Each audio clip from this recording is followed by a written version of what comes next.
गुरुवर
तेरे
एक चेयर ला के रखो माता जी, एक चेयर लो पास में।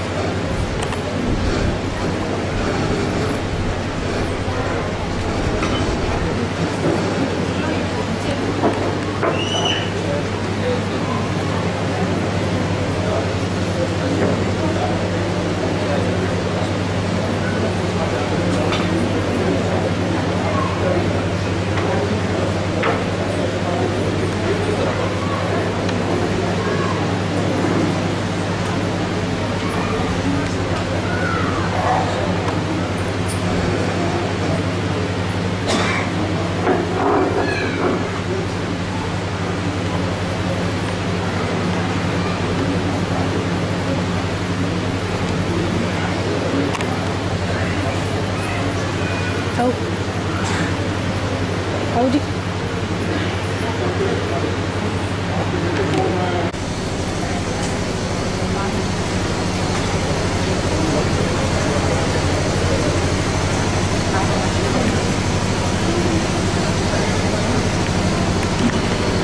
कुछ कहना चाह रहे 500 जा रहे होंगे। लाली मच्छी बहुत प्यारी है, बहुत ही ज़्यादा प्यारी है। टचवुड कर किसी को नजर न लगे, नीचे रखा है।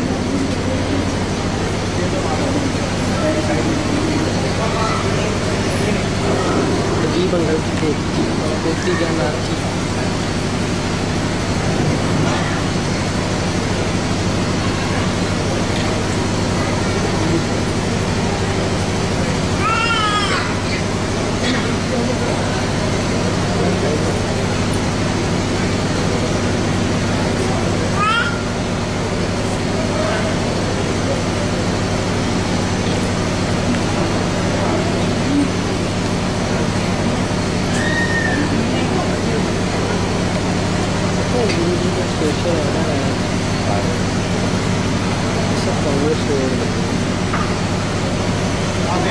ग्वालियर वाले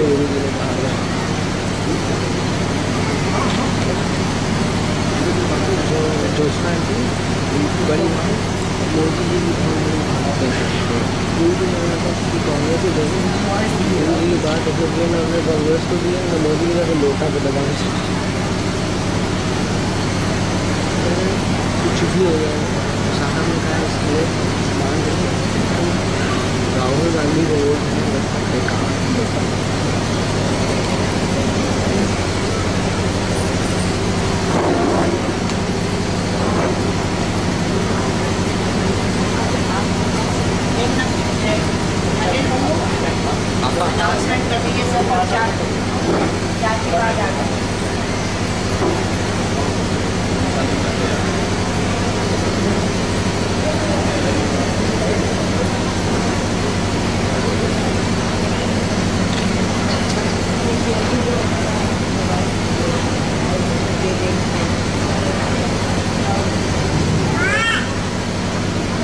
शांति के जब का समय हो गया है, सभी सत्संगी भाई बहनों से विनम्र निवेदन है कि कृपया ओम शांति के जाप के लिए सत्संग काल में अपना स्थान ग्रहण करें।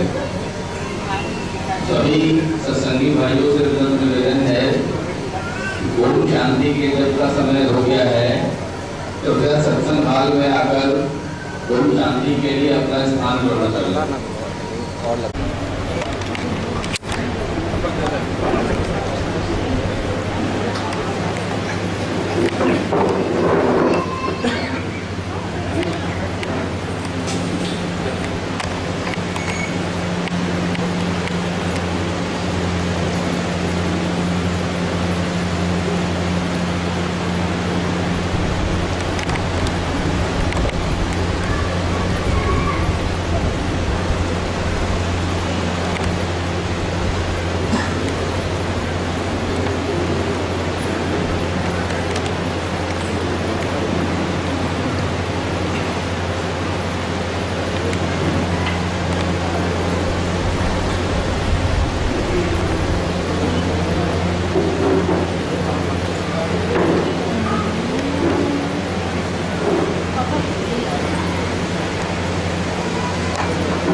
यादों को लेकर सब बने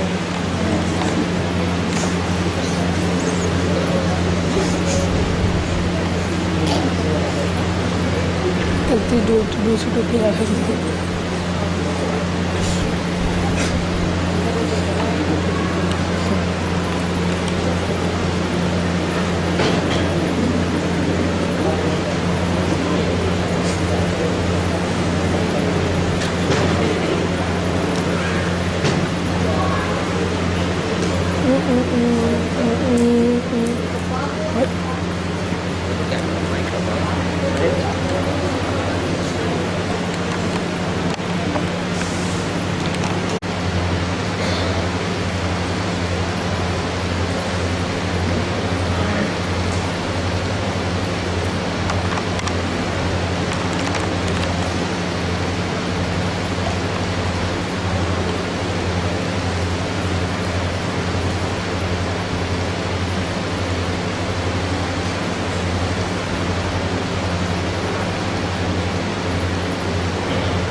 और ये महाराज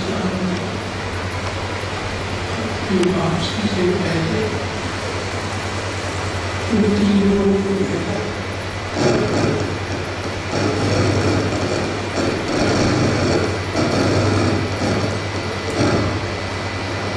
सबसे पहले सरदार की भाई साहब को देखा।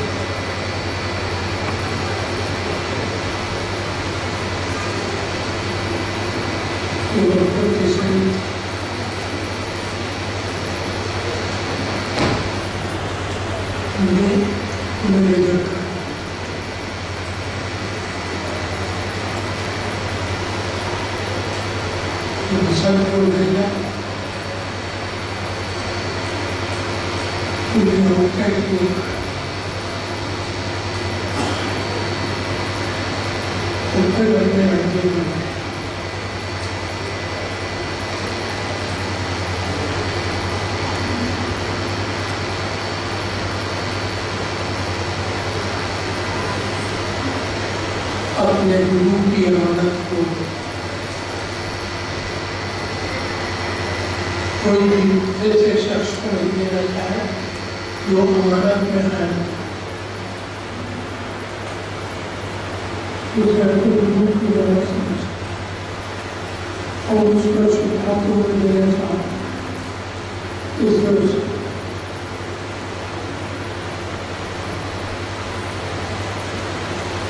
उसकी सोची की है।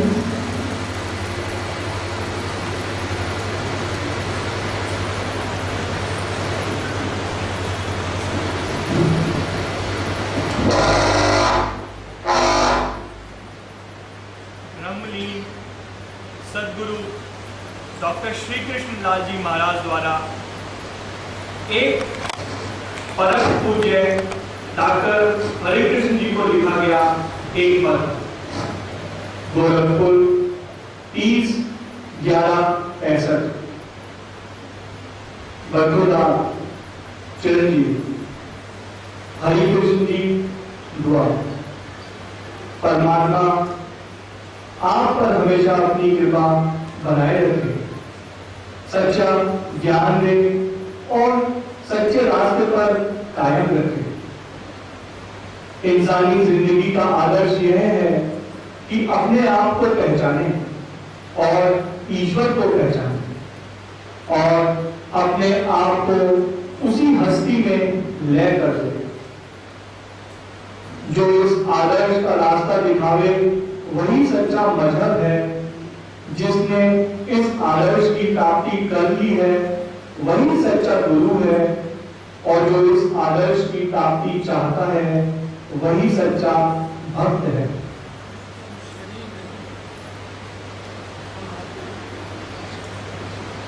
शरीर मजबूत, आत्मा मजबूत।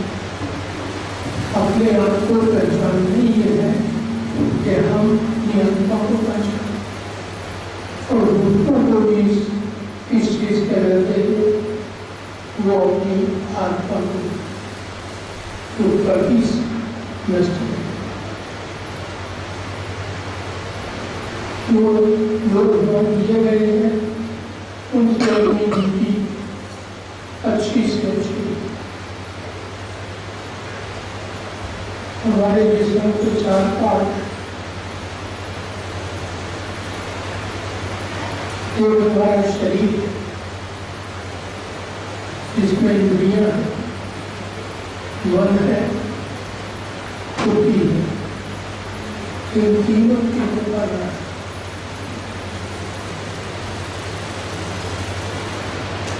इंद्रियों से हम अपने अच्छे काम करने चाहिए, लोगों की भलाई, उनके लोगों के बारे में अच्छा समझना, उनकी सेहत का भला,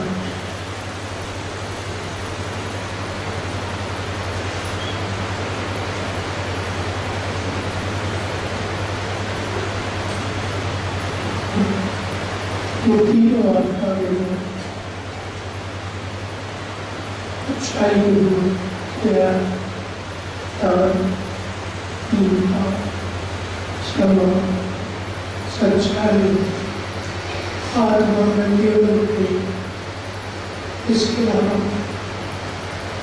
जब ये मुद्दे डूबते रहे आते रहते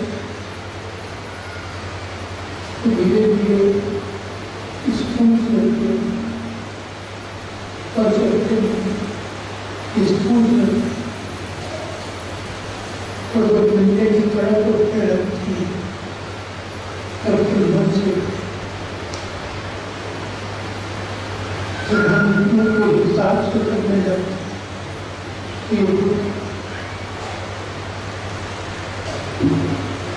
तो अपना स्वयं देखिए आपको इसका क्या सर लोग कहते हैं हमारी अवस्था इस तरह का आपका प्रेम हो गया।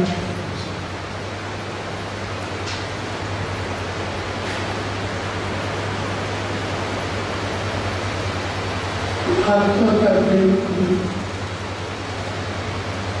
करने को आत्माएंगे दूसरी आत्मा को ज्यादा इसका सारे कुछ रहेगी ना वो बड़ा साफ बताओगे तो मेरी बिछड़ी हुई आत्मा इसको मैं मुद्दत से करा है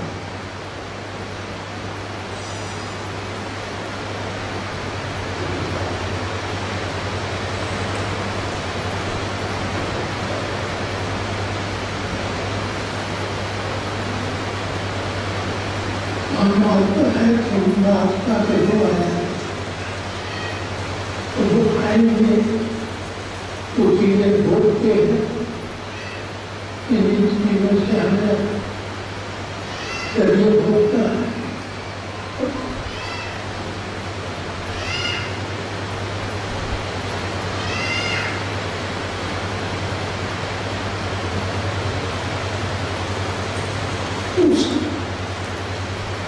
दुनिया को जैसे चाहे अच्छे से अच्छे तरह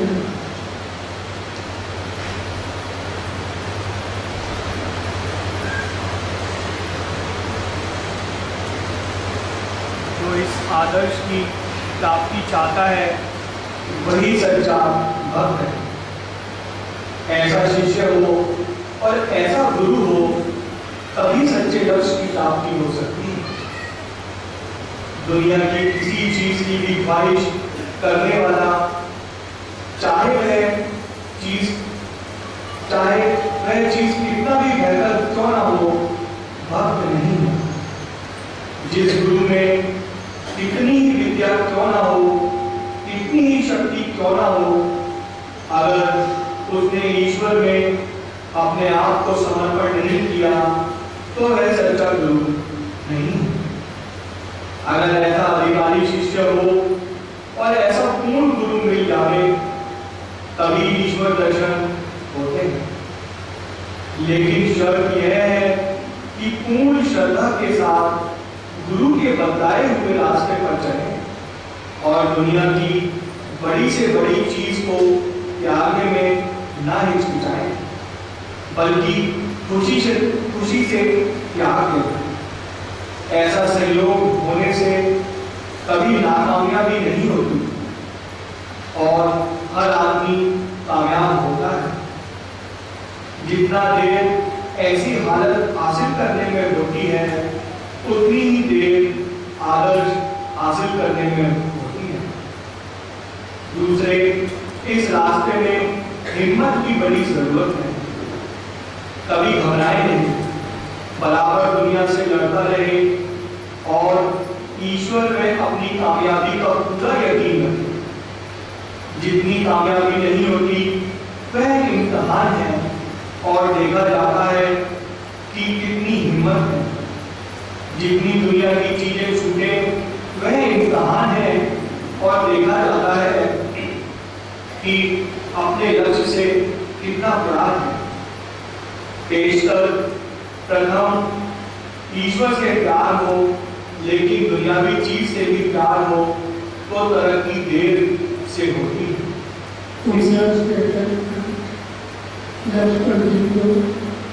बर्बाद किया गया, मैं उसे उसका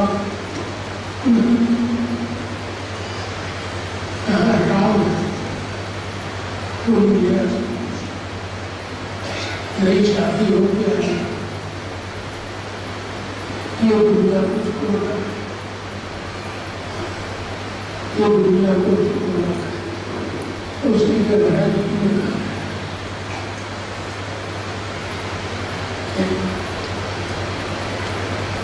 दुनिया की ड्यूटी निभाई, लेकिन दुनिया को छोड़ो, एकदम को छोड़ो।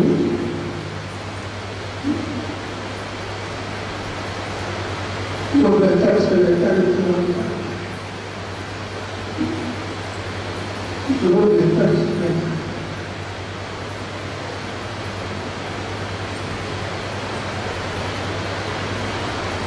केवल दो चीजें करनी है। हमें सच्चाई का और भक्ति और प्रेम का रास्ता पर और दुनिया के ध्यान से हर चीज ड्यूटी सर्विस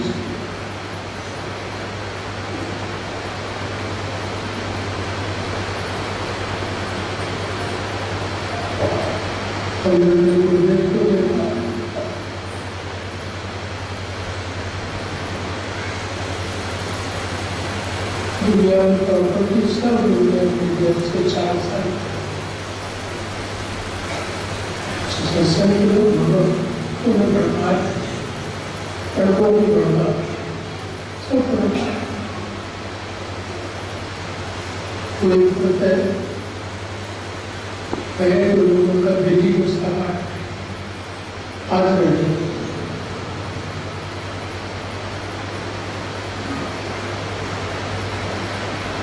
उसी में रिश्ता से पहले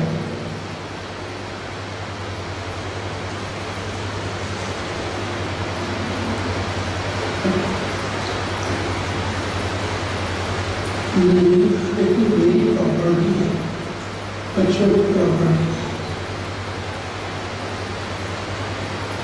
जीवन भर मैंने सत्संग होता है, सबको 3-3 हिस्से ले दिए, 3-3 कमरे, एक हिस्सा सत्संग। उसके बाद जीवन इस कमरे में गुजारा था, उसे छोड़ के सत्संग होने वाले उसी में ये मेरा कहना है।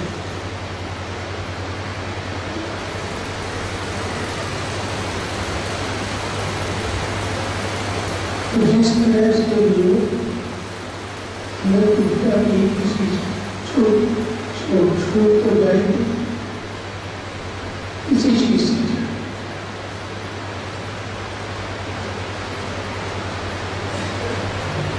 ये अवस्था को मैंने कहा या इलाही को बाकी और जाऊँ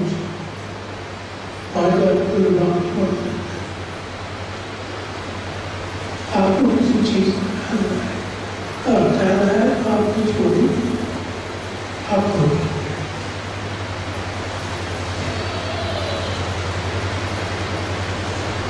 हर चीज को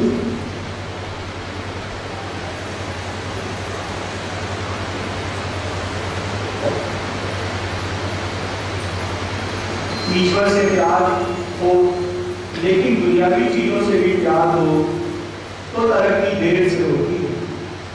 इसलिए ईश्वर से प्यार के साथ दुनिया से तर्क या त्याग भी जरूरी है। गुरुजन और ईश्वर हर वक्त कृपा करते रहते हैं, लेकिन उसका एहसास या आभास उसी वक्त होता है जब भक्त कोशिश करके अपने हृदय को दुनिया के ख्वाहिशात और नफरत से पाक कर लेता है, इससे पहले नहीं। इसलिए घबराना नहीं चाहिए।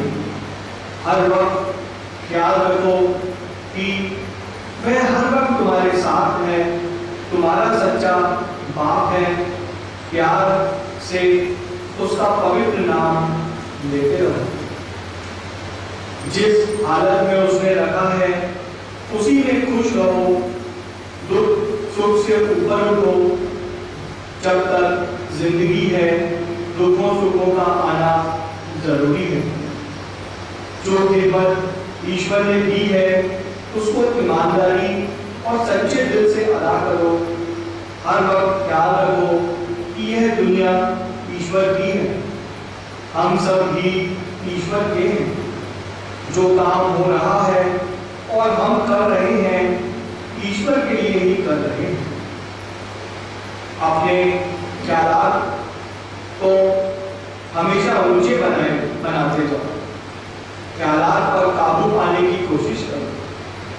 ख्वाहिशात पर काबू पाओ और इंद्रियों पर काबू पाओ। यही रहनी सहनी का ठीक करना है। जब मौका हो संतों गुरुजनों की सेवा करो और उनको खुश करो और उनका सत्संग करो। उनके उपदेशों को हित चित्त से सुनो और उन पर अमल करने की कोशिश करो। 100% कामयाबी होगी। मौसम ठंडा होता जा रहा है, इसलिए जल्दी आने की कोशिश करो। रुपया भेजने की जरूरत नहीं है। मेरा इरादा अभी यहाँ पर ठहरने का है। आइंदा जो ईश्वर को मंजूर। बैनर्जी साहब, परम संत अक्षय कुमार बंदोपाध्याय से आपका संदेश कह दिया था। वह दुआ कहते हैं और आपके आने का इंतजार कर रहे हैं। परमात्मा तुम सबको खुश रखे और दीन और दुनिया बख्शे। है संदेश श्री कृष्ण।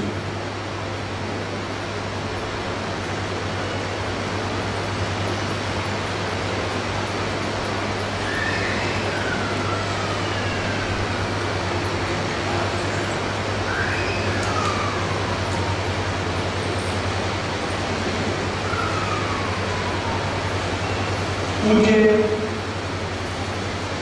साहू जी का पूज्य पाठ लाला जी से भेंट एवं आध्यात्मिक शिक्षा का प्रारंभ।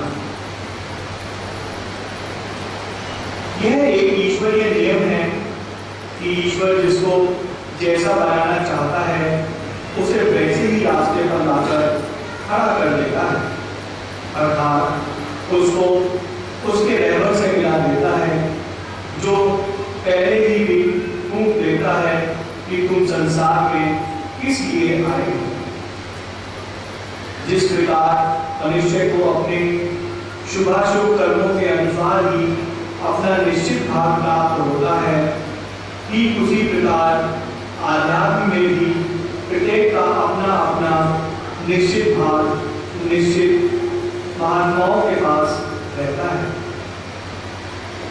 संत अथवा अवतार जब इस संसार का उद्धार करने के लिए अवतरित होते हैं तो अपने साथ निश्चित उद्देश्य की पूर्ति हेतु अपने शक्तियों को भी अवतरित करते हैं। ऐसी ही अवतरित आत्माओं को अवतार से ली हुई आत्मा कह देती है कि तुम मेरे हो। भगवान श्री राम के साथ लक्ष्मण जी, भगवान कृष्ण जी के साथ बलदेव जी, परम संत रामकृष्ण परमहंस जी के साथ स्वामी विवेकानंद जी आदि इसके प्रमाण हैं। यह आत्माएं गुरुमुख या मुराद कहलाती हैं। इनका संसार में आने का मुख्य उद्देश्य अपने गुरु के मिशन या परमात्मा का नाम फैलाना होता है। यही बात पूज्य महात्मा रामचंद्र जी महाराज उर्फ लाला जी महाराज एवं महात्मा पूज्य ताऊ जी के साथ थी। वह पूज्य लाला जी महाराज के मुराद थे। ऐसे मुराद, ऐसे प्रिय जिनको देखते ही एक नजर में पहचान लिया कि इसका और मेरा उद्देश्य एक ही है। पूज्य ताऊ जी पूज्य लाला जी से प्रथम भेंट का विवरण करते समय प्रेम विहल हो जाते थे। आंसू उनकी आंखों से अपना स्थान छोड़कर धरती की शरण लेती थी एवं रोमावली पुलकित हो जाती थी। उनके प्रथम मिलन की घटना को मैं उन्हीं के शब्दों में पाठकों के समक्ष रखता हूँ जो उनके महान चरित्र एवं स्वयं परिचायक है। अक्टूबर सन 1914 की घटना है कि मैं सेवक विद्यार्थी जीवन में था और गवर्नमेंट स्कूल फतेहगढ़ में 10वीं कक्षा में पढ़ता था। एक दिन सेवक के पिताजी ने एक चेक खजाने से रुपया लाने के लिए दिया। जब सेवक खजाने में चेक लेकर तिलक साहब के पास गया तो उन्होंने सेवक की ओर ध्यान से देखा और एक आनंद की लहर सारे शरीर में दौड़ गई। बिजली का तार छूने से तमाम शरीर में जिस प्रकार की बिजली दौड़ जाती है, ठीक उसी प्रकार सेवक के तमाम शरीर में विद्युत का संचार हो गया। सेवक के लिए यह पहला अवसर था। सेवक घबरा गया और आंखें नीची कर ली।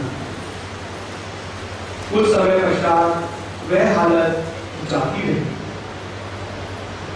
2-3 घंटे पश्चात जब सेवक खजाने से रुपया लेकर वापस आ रहा था तो बरामदे में उन्हीं क्लर्क महोदय को टहलता पाया। सेवक ने उनकी तरफ उन्हें देखा। जो ही आंख से आंख का मिलना था, उन्हें वही हालत हो गई जो पहली बार हुई थी। इस बार केवल आनंद की लहर न थी, परंतु उसके साथ प्रेम भी सम्मिलित था जो अपनी ओर खींच रहा था। मेरे मन में विचार उठा कि ये सज्जन कोई मिस्टराइजर है। तबीयत पास बैठने को और बात करने को चाहती थी, पर हिम्मत न हुई और दिल पर काबू करके बिना बातचीत किए हुए घर वापस चला गया। करीब 3-4 दिन पश्चात मैं सेवक परेड ग्राउंड में मैदान में एक स्थान पर बैठा हुआ था। थोड़ी देर पश्चात वही सज्जन टहलते हुए गए। मैंने उठकर नम्रता पूर्वक नमस्कार किया और पूछा, क्या आप किसी विद्यार्थी से मिलना चाहते हैं जो वहां खेल रहे हैं? उनमें से हो तो आज्ञा दीजिए, मैं बुलाता हूँ। आपने कहा नहीं, हमें किसी भी विद्यार्थी से नहीं मिलना, मैं तो केवल हवाखोरी के लिए इधर चला आया हूँ। यह कहते हुए वे सज्जन एक तरफ चल दिए और मैं बातचीत करने की अभिलाषा अपने मन में ही दबाकर रह गया। उसी रात को स्वप्न में एक वृद्ध फकीर दिखाई दिए, जो कभी ओम, कभी अल्लाह और कभी राम की आवाज लगाते थे। शरीर पर कभी सुनहरे, कभी रेशमी, कभी टाट के कपड़े और कभी देखलियां थी और कभी एकदम नंग धड़क दिखाई पड़ते थे। आदर भाव से सेवक ने चरण छूने चाहे तो उन्होंने यह कहकर कदम हटा दिया कि हम दुनिया के कुत्तों से पांव नहीं छुआते, और सेवक को बचपन के हालात बताने लगे तथा नसीहत करने लगे कि क्या करने आया था और क्या करने लगा, अभी भी वक्त है, समझ जा। सेवक उनके पास से हटकर दूसरी तरफ चला गया, परंतु जहां जाता वही वह फकीर दिखाई पड़ते। वही उनके कपड़े थे, वही सदा थी और वही नसीहत। यही हालत सारी रात रही। सुबह जब मैं उठा तो तबीयत परेशान थी, क्योंकि सेवक को अक्सर वही स्वप्न दिखाई देते थे, जो स्वप्न आगे चलकर घटनाओं की सूरत में बदल जाते और सत्य सिद्ध होते थे। वह रविवार का दिन था। सेवक के कुछ साथी प्रत्येक रविवार को एक संत के पास आंतरिक अभ्यास के लिए जाया करते थे, जिनकी वे बहुधा प्रशंसा किया करते थे। सेवक उनकी बात सुनकर हंसी उड़ाया करता था। उस रविवार को सेवक के एक साथी ने कहा, क्या तुम भी हमारे साथ चलोगे? सेवक के इस विचार से कि तबीयत बदल जाएगी, उनके साथ चला गया। जब महात्मा जी के घर पहुंचा तो यह देखकर आश्चर्य हुआ कि यह वही सज्जन थे जिनके दर्शन सेवक ने खजाने एवं परेड ग्राउंड में किए थे। आप जमीन पर बिछी चटाई पर बैठे थे। मुझे देखकर आपने कहा, श्री कृष्ण भाई, तुम कैसे आ गए? सेवक ने निवेदन किया कि मैंने रात एक स्वप्न देखा था और ताबीर स्वप्न का आशय जानना चाहता हूं। आपने कहा, यह ख्वाब नहीं, वाकया है। मैं मुद्दत से तुम्हारी तलाश में। तुम मेरी बिछड़ी हुई आत्मा हो। मैंने तुमको पहली बार खजाने में देखा और पहचान लिया। मैं तुमको कई दिन से बुला रहा था, परंतु तुम नहीं आए।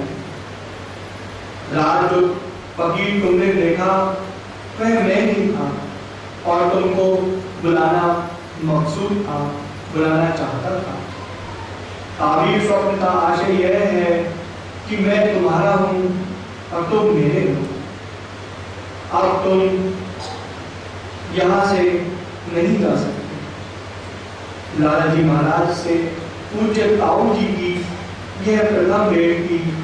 लाला जी महाराज ने ताऊ जी के हृदय की यह हालत जानकर यह फरमाया, मैं तुमको समझता हूं, तुम्हारी बेगरजाना मोहब्बत को समझता हूं। तुमको जिस चीज की तलाश है उसकी दुनियादारों को हवा तक नहीं लगी है। वे तुमको क्या समझेंगे? बदनाम करते हैं तो करने दो, उनका कोई कसूर नहीं। तुम्हारी तबीयत जब चाहे तब आ सकते हो। मुझको तुमसे मिलकर खुशी होगी। यह थी पहली भेंट उन महापुरुष की। आध्यात्म की पहली सीढ़ी पूज्य ताऊ जी कहते थे, जब मैं उनकी सेवा में गया और समय धर्म और परमार्थ से बिल्कुल अनभिज्ञ था एवं उसमें कोई रुचि भी नहीं थी। उनकी यही इच्छा थी कि लाला जी महाराज की मोहनी सूरत को देखा करें। उसमें उनको वह आनंद मिलने लगा था जिसके लिए वे सदैव बेचैन रहते थे।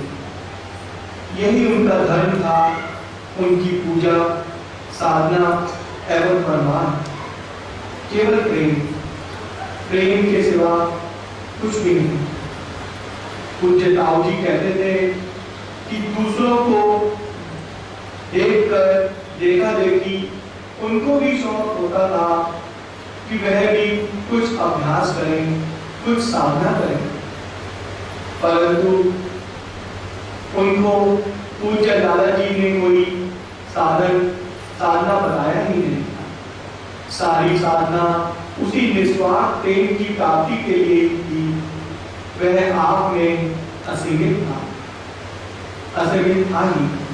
पूज्य ताऊ जी के चरित्र की यही विशेषता थी कि वह अत्यंत उत्साही एवं अदम्य साहस वाले पुरुष थे।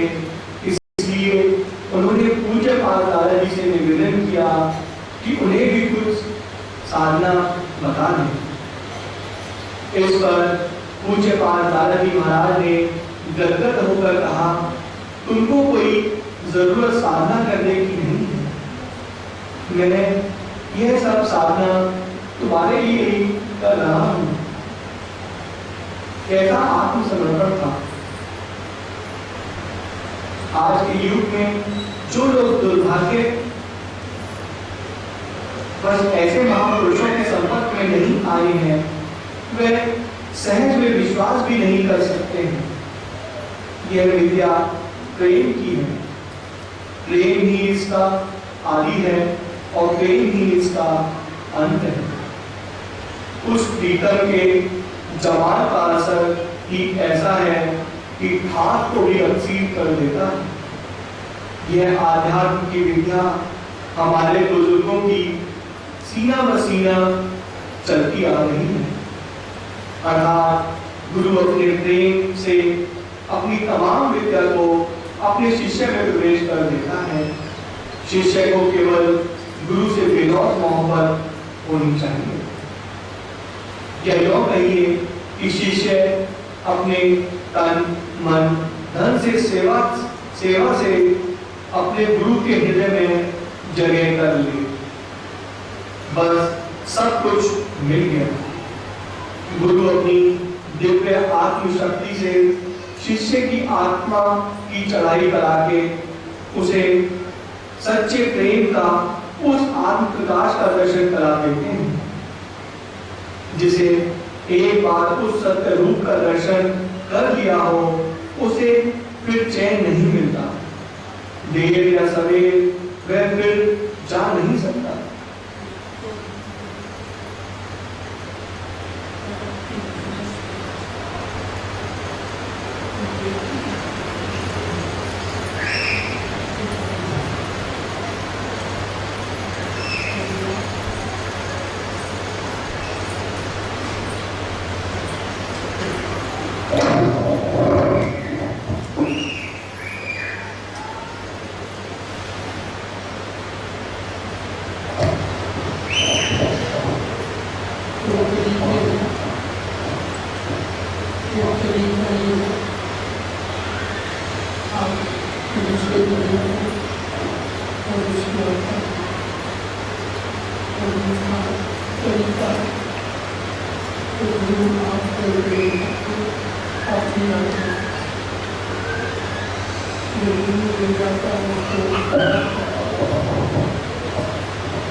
उसके लिए हमने फ्लैट चाहिए जिसको इस जगह में हम बचपन से बच्चों को सिखाते हैं। तो तब बच्चे बच्चों को सिखाते ईश्वर का तो दुनिया का तो दुनिया को छोड़ो तैयार उसी को अपना जीवन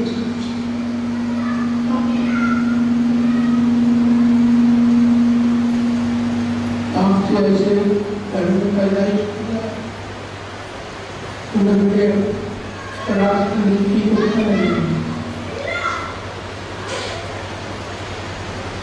ईश्वर और दुनिया दोनों साथ साथ ईश्वर की पकड़ सादा होती है दुनिया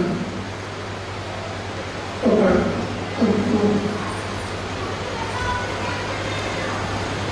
ईश्वर मिल जाता है दुनिया भी परवाह कहीं कभी नहीं करता दुनिया परवाह के करता है दुनिया को विभाग ईश्वर के साथ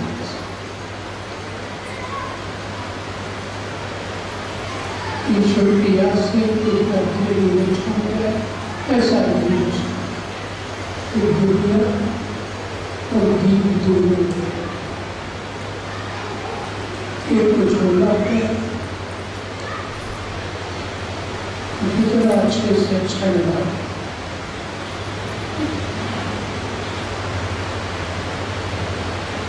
जो चीज इबादत करो उसको धीरे धीरे कोई किसी वजह से ये हर एक हम पूजा करते हैं साधना करते हैं अभ्यास इससे केवल हमको अपने मन का अंतःकरण की हालत मालूम होती है कुछ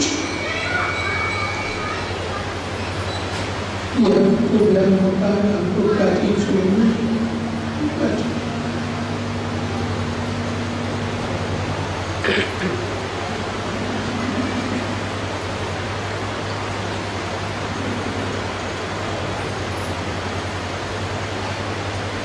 केवल आप क्या काम करते रहें अभी घंटा नहीं होगा हर वक्त अपने गुरु को लिखता हर वक्त नाम का विचार करता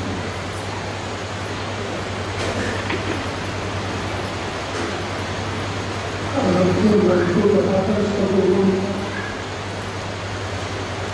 बर्तन में खाना मिलता है वो बर्तन में बहुत उसको धोकर सफाई हो तो वो साफ होगा भी उसमें अच्छे अभी उसमें अच्छे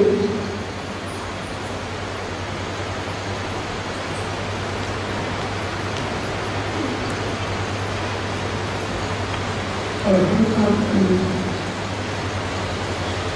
हमारे गुरुओं की सेवा कुछ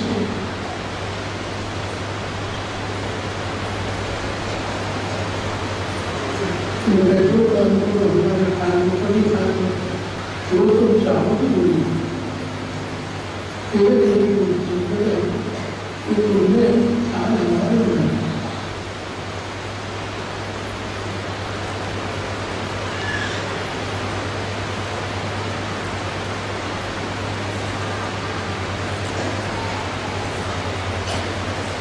तो सर्जरी का वो काम है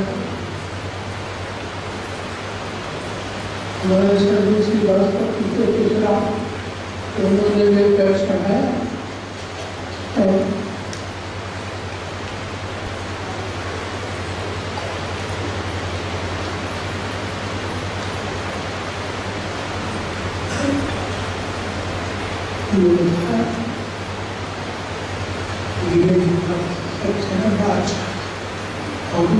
अच्छा किया है अभी 4 साल से सिगरेट की है कोई गाड़ी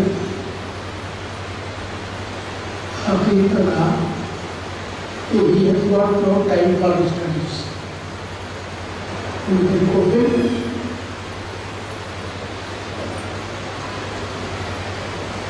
हमने उनकी तरफ देखा भी नहीं, कंडीशन ऐसी नहीं है, हम स्टडीज कंटिन्यू करें। आपकी तबीयत जहाँ से तबीयत आए तब फिर मुझसे वो कहीं बैठे थे चैलेंज, हमने चैलेंज नहीं था, रिक्वेस्ट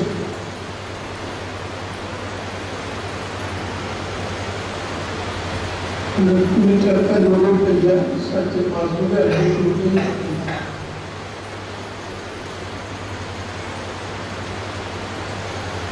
वो सुपर स्पेशलिटी का सब कुछ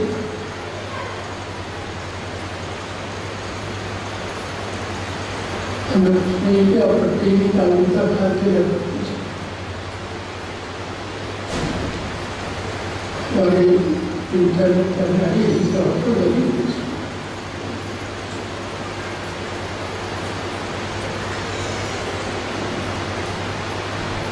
हमारे आपको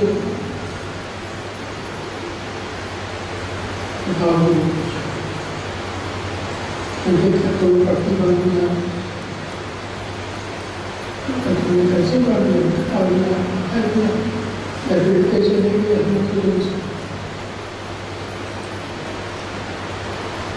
तुम्हारा गुरु आत्मा के रूपान का है, तब उससे जो स्कूल नहीं था, कभी कोई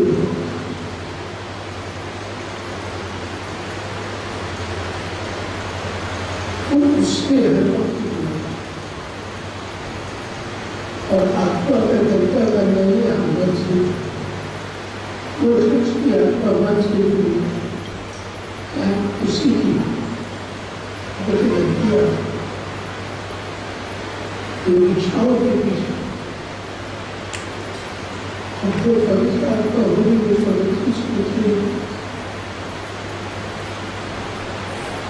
तो केवल हमारा अभ्यास को हम अपने जीवन काल में किसी को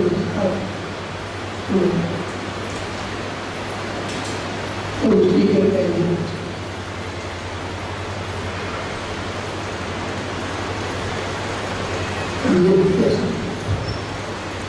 यही हो सकती है अभ्यास।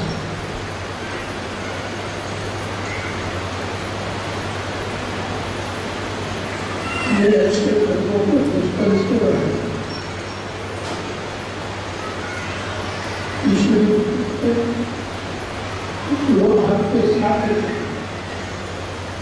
आपके 20 साल की प्रदान किया है ज्ञान आपके साथ अभ्यास आपके साथ जाएगी।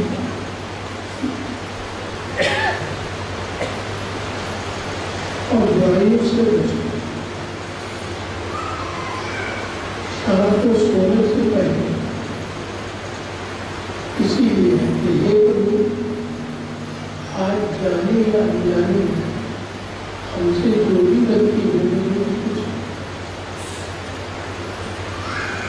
हमको हिम्मत शक्ति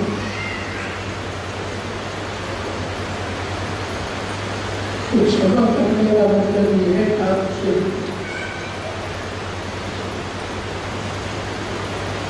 और सुबह उसी से शक्ति मांगिए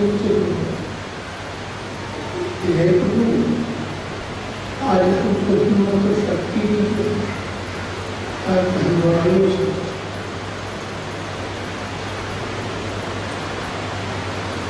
सुबह से जुड़िए, शाम को से शक्ति मांगिए और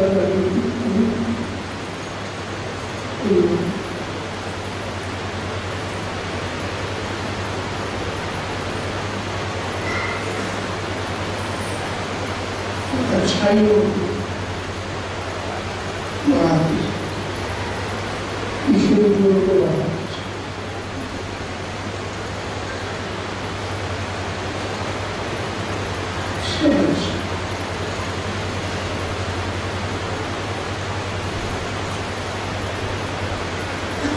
मुझे तो देखा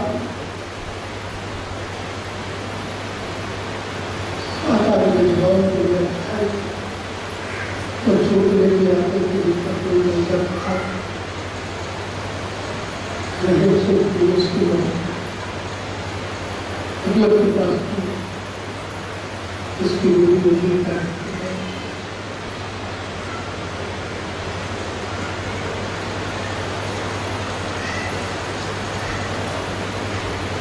दूसरे लोग विभाजन कर रहे थे, उनके भगवान की सब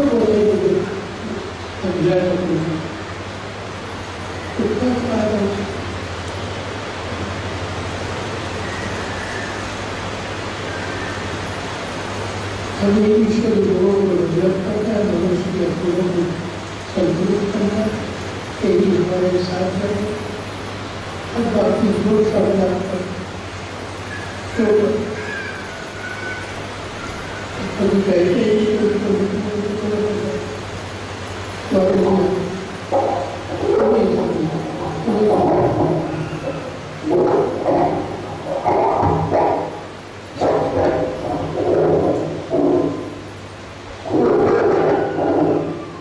इसी को हम सबको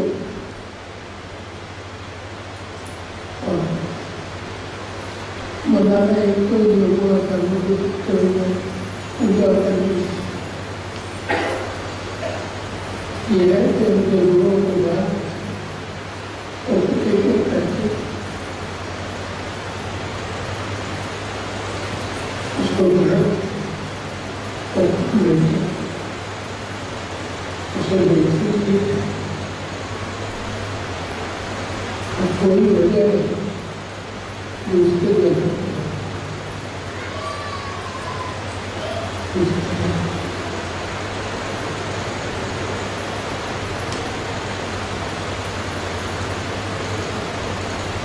इसकी जो निकलते हुए 13 साल को इस हिसाब से एक महीने जब दूर हो जाता है स्कूल का लोग उसके बाद स्कूल का आगे जब छुट्टी जब बदला लगेगा तब नहीं पहले बात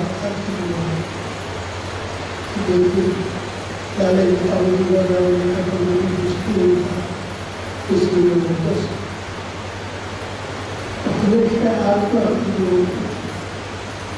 शरीर और बुद्धि को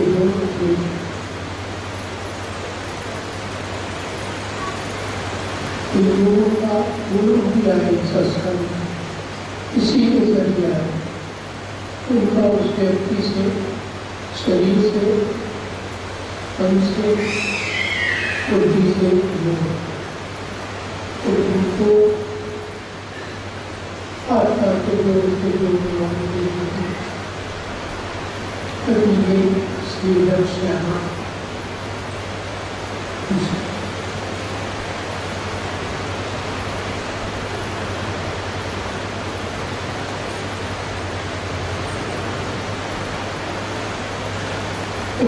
सब चीजें भूलने की है धर्म शास्त्र इसलिए छोड़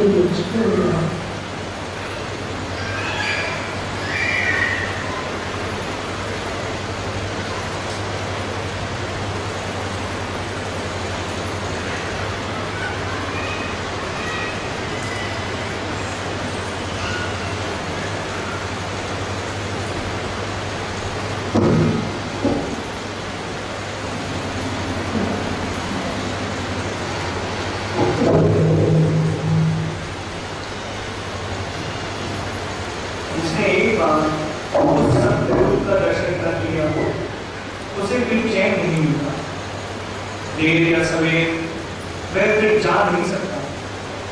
यदि माया उसको भटका भी देती है तो भी कुछ दिन पश्चात वह लौट आता है। इसका कारण यह है कि उस आनंद और उस शांति की प्राप्ति उसे कहीं नहीं मिलती।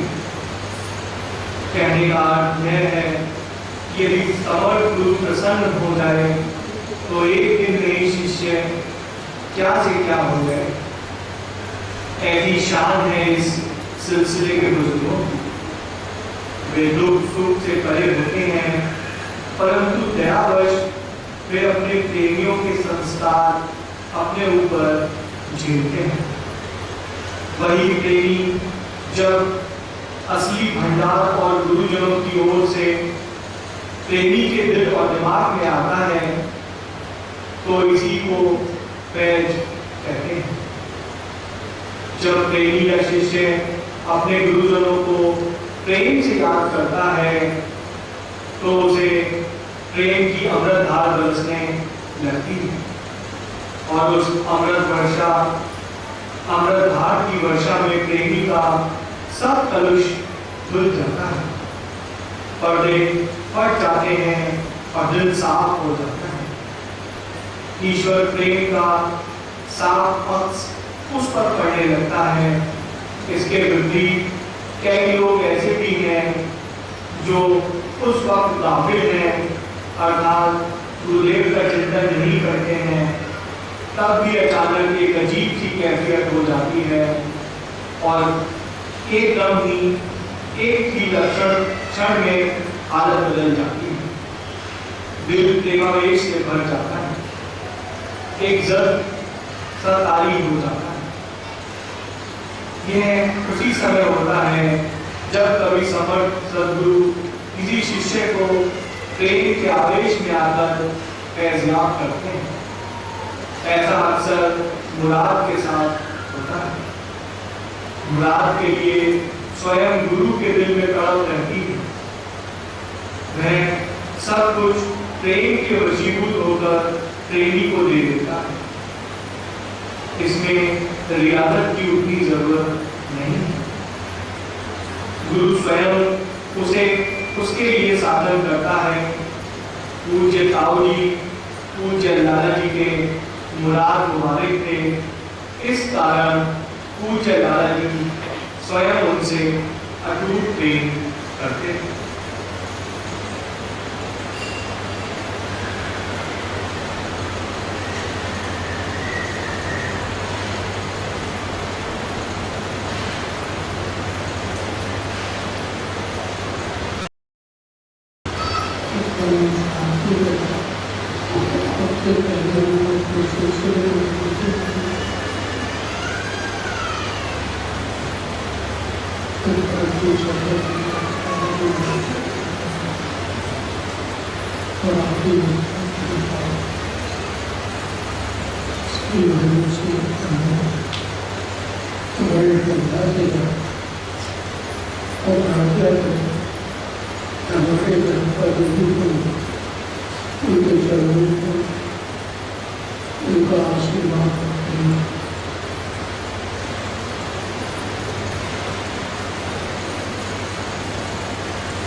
Om